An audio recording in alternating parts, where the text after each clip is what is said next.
Good morning students. आप लोग का राजीव गुरुकुल में स्वागत है स्टूडेंट्स। तो आज आप लोग को बताने जाएंगे हम स्टूडेंट्स कि ईडीसी का इंपॉर्टेंट क्वेश्चन क्या क्या है। ईडीसी का मतलब क्या होता है, इलेक्ट्रॉनिक्स डिवाइस एंड सर्किट। उसका कुछ इंपॉर्टेंट क्वेश्चन हम लोग दे रहे हैं स्टूडेंट्स। तो वो आपका सेट नंबर 1 है, ठीक है, जो आपका एग्जाम में आने की संभावना बहुत ही ज्यादा है। तो स्टूडेंट्स हम डिस्कशन करते हैं आपका फर्स्ट क्वेश्चन को, ठीक है। तो फर्स्ट क्वेश्चन आपका क्या है कि व्हाट इज रेक्टिफायर। तो रेक्टिफायर किसको बोलेंगे students, how many types of rectifier, explain it details. तो आपका स्टूडेंट्स यहाँ पर आपका रेक्टिफायर किसको बोलेंगे वो लिखना है, how many types of rectifier. तो रेक्टिफायर बेसिकली कितने तरह के होते हैं तो आप लोग को पता है स्टूडेंट, हाफ वेव और फुल वेव होता है और ब्रिज रेक्टिफायर होता है। इसमें से एक प्रॉब्लम आपका 100% श्योर है, आने की संभावना है। तो आप इस प्रॉब्लम को कायदे से कर लेना है, ठीक है। अब स्टूडेंट प्रॉब्लम नंबर 2 को देखना है। प्रॉब्लम नंबर 2 में क्या बोल रहा है, what is PN junction diode. PN junction diode किसको बोलेंगे, write down it's property and explain about so it's VI characteristics. मतलब VI कैरेक्टरिस्टिक्स को भी स्टूडेंट्स आपको क्या करना है, ड्रॉ करना है। ये भी बहुत इंपॉर्टेंट क्वेश्चन है, तो आपको ये भी प्रॉब्लम को क्या करना है स्टूडेंट, सॉल्विंग करके जाना है, ठीक है।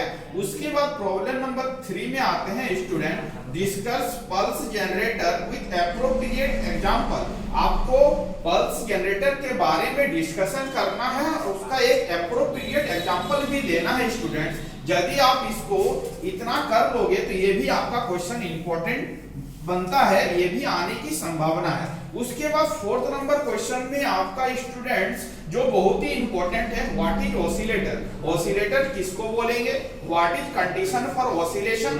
किसी भी सर्किट का ऑसिलेशन होने के लिए बेसिक कंडीशन क्या होना चाहिए। उसके बाद आपका विंच ब्रिज ऑसिलेटर और फेज शिफ्ट ऑसिलेटर के बारे में भी आपको जानकारी होना चाहिए, इसका सर्किट डायग्राम और इसका फ्रीक्वेंसी डिडक्शन क्या होता है। तो आप इसको कर लोगे स्टूडेंट्स, तो ये भी आपका एक बहुत इंपॉर्टेंट क्वेश्चन बनता है, ठीक है।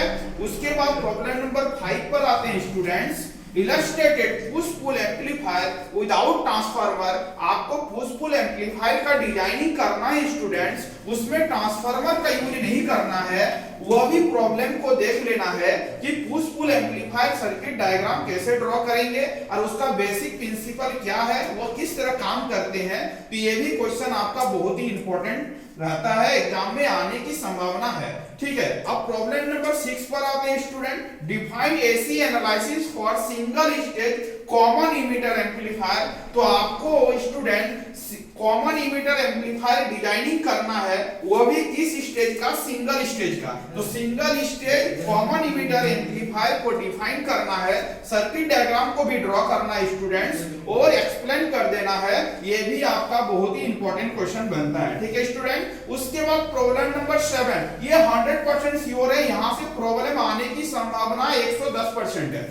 आपसे पूछेगा स्टूडेंट्स, ये शॉर्ट नोट हम इसीलिए दिए हैं कि शॉर्ट नोट का मतलब होता है कि आप इस टॉपिक्स के बारे में जितना भी जानकारी है सभी को डिटेल में लिखना है। शॉर्ट नोट का मतलब ही, मीनिंग ही यही होता है। तो सेमीकंडक्टर के बारे में यदि शॉर्ट नोट बोले तो सेमीकंडक्टर के बारे में जितनी जानकारी आपको प्राप्त है आप सबको लिख डालें, ठीक है। उसके बाद जेनेट डायोड, जेनेट डायोड के बारे में भी आपको लिख डालना है। जितने जानकारी आपके पास है सर्किट डायग्राम, VI कैरेक्टरिस्टिक्स सभी को लिखना है। और आपका है C नंबर में ऑपरेशनल एम्पलीफायर।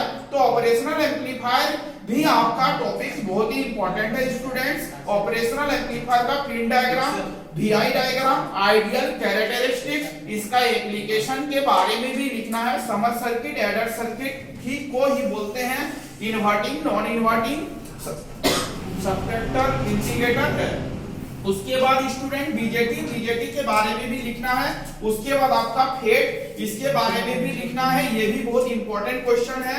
उसके बाद metal oxide, semiconductor, field effect, transistor के बारे में भी पूछा जाए तो लिखना है। शॉर्टकी डायोड बहुत इंपॉर्टेंट क्वेश्चन है, इसको भी आपको याद करके जाना है। उसके बाद आपका वेक्टर डायोड। तो इतने प्रॉब्लम को स्टूडेंट्स आपको बारीकी से करके जाना है, बहुत बढ़िया तरह से करके जाना है। ये प्रॉब्लम बहुत ही इंपॉर्टेंट है, यहाँ से प्रॉब्लम आने की संभावना मैक्सिमम बनता है। तो थैंक यू।